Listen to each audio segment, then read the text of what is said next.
Selamat datang kembali di sesi kita. Hari ini kita mau coba selami pemikiran Tiffany Haddish nih. Oh, komedian itu ya, yang selalu belak-belakan. Betul, aktris dan komedian. Kita ambil dari obrolannya di Jay Shetty Podcast. Jadi kita bisa dengar langsung pandangannya soal hidup, ya tantangan, penyembuhan gitu. Oke, jadi misinya apa nih kita? Kita mau coba tangkap aja perspektif uniknya Tiffany, langsung dari dia, apa adanya. Pasti ada kejutan, mungkin humor juga. Siap. Nah, yang pertama langsung kerasa itu keterus terangannya dia ya. Dia bilang tugasnya itu kayak mengubah rasa sakit jadi tawa buat orang lain. Itu dalam sih, mengubah sakit jadi tawa.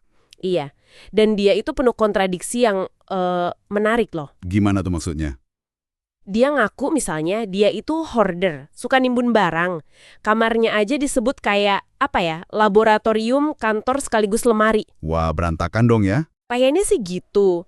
Tapi lucunya, dia malah pengen pasangan Virgo. Katanya biar rapih, bisa beresin gitu. Ada-ada aja. Jadi dia sadar ya berantakannya. Kayaknya gitu. Terus ada lagi sisi uniknya hubungan sama alam. Dia pelihara lebah loh. Pelihara lebah? Serius? Iya, malah katanya dia nyanyi buat lebah-lebahnya itu. Dan dia percaya dengungan sarang lebah itu bisa bantu atasi PTSD. Wah, itu menarik banget. Cara penyembuhan yang nggak biasa ya. Kayak nyari ketenangan dari alam gitu ya. Iya, kayak menyeimbangkan sesuatu dalam dirinya mungkin. Betul. Menarik sih gimana dia bisa menerima dirinya yang ya kompleks gitu. Berantakan, tapi di sisi lain juga pengen terstruktur. Kalau Anda sendiri gimana? Pernah merasa ada sisi kontradiktif gitu? Pasti ada lah ya. Nah, lanjut lagi nih. Cara pandangnya soal hubungan juga spesifik banget. Oh iya, gimana tuh? Tiffany cerita dia putuskan buat selibat. Untuk beberapa waktu. Katanya sih bukan cuma soal fisik, tapi lebih ke melindungi jiwanya. Melindungi jiwa ya? Iya. Terus standarnya buat calon pasangan jadi tinggi banget. Harus ambisius, percaya diri, tahu jati dirinya siapa, bahkan sampai skor kredit bagus. Serius? Skor kredit masuk kriteria? Iya, katanya itu tanda tanggung jawab. Jadi bukan main-main standarnya. Wah, ini menarik sih. Jadi dia kayak membangun standar yang tinggi banget ya buat melindungi diri. Benar. Ada lagi nih, riset ilmiah versinya dia soal keintiman. Agak unik juga. Gimana tuh risetnya?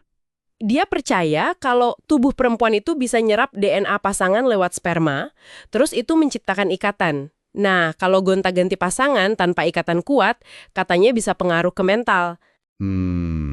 Oke. Itu keyakinan personal dia ya berarti. Tapi intinya dia melihat ada ikatan yang lebih dalam dari sekedar fisik. Iya, kayaknya gitu. Jadi standarnya tadi itu bukan cuma daftar cek biasa ya, tapi lebih kayak refleksi dari keinginan dia buat melindungi diri, cari koneksi yang benar-benar dalam. Apalagi mungkin setelah pengalaman sulit ya. Nah, iya. Itu jadi pertanyaan juga buat kita mungkin ya.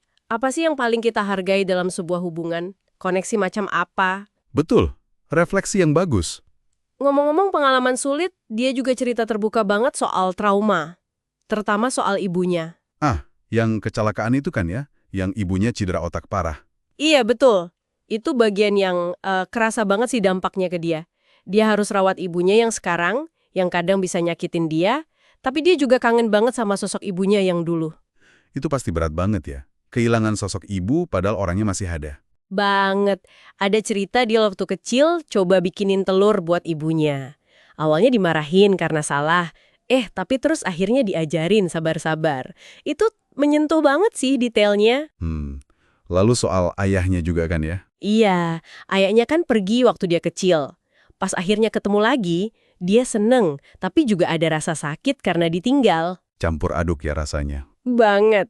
Keinginan punya figur ayah itu kuat banget di dia.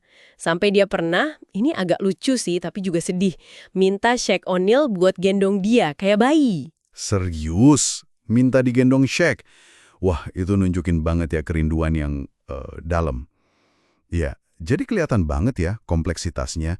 Berduka buat orang yang masih ada tapi udah berubah sambil cari koneksi sama ayah yang hilang. Ini nunjukin gimana masa lalu tuh membentuk kita. Tapi nggak harus mendikte masa depan kan? Nah, itu dia poinnya. Kayak yang Tiffany tunjukin, kita tetap bisa memilih cara merespon. Ada kekuatan di situ. Terus soal ketenaran nih, pasti ada tantangannya juga kan, apalagi serangan online. Oh ya, zaman sekarang pasti ada aja ya. Dia ngaku itu nyakitin, apalagi kalau udah nyangkut anak-anak asuh yang dia dukung. Tapi, lagi-lagi cara pandangnya beda. Gimana tuh? Dia malah bilang, kebencian itu tanda kalau dia relevan. Orang yang benci itu justru merhatiin dia banget. Bisa gitu ya mikirnya. Positif juga sih. Dan yang lebih kaget lagi, dia cek ternyata sekitar 75% komen jahat itu datangnya dari bot, bukan orang beneran. Oh ya, dari bot. Wah, jadi dia nggak ambil pusing dong ya? Ini dia paradoksnya era digital ya. Makin kelihatan, makin banyak perhatian, baik positif maupun negatif. Tapi cara dia nanggepinnya, entah pakai humor atau malah ngecek sumbernya, itu cara dia ambil kendali lagi. Kayak pakai humor dan teknologi jadi tameng gitu ya. Bisa dibilang gitu. Jadi kalau kita rangkum nih dari obrolan Tiffany Haddish ini, apa ya intinya buat Anda? Kayaknya kita lihat campuran yang unik ya, antara kerapuhan sama kekuatan. Dia pakai humor, koneksi sama alam, bikin standar sendiri. Itu semua jadi caranya dia buat ya sembuh dan jalanin hidup. Judul bukunya aja, I Curse You With Joy. Itu udah nunjukin semangatnya dia. Bener banget. Iya. Kisah Tiffany ini kayak ngajak kita buat nerima semua sisi diri kita ya. Yang mungkin berantakan, yang ceria, yang mungkin pernah terluka. Jadi mungkin ini momen yang pas juga buat refleksi juga buat Anda. Pernah nggak Anda sadari sumber kekuatan atau cara penyembuhan yang mungkin agak nggak biasa gitu, yang sebenarnya Anda andalkan selama ini? Sesuatu yang mungkin selama ini nggak terlalu Anda perhatikan, coba deh Anda renungkan.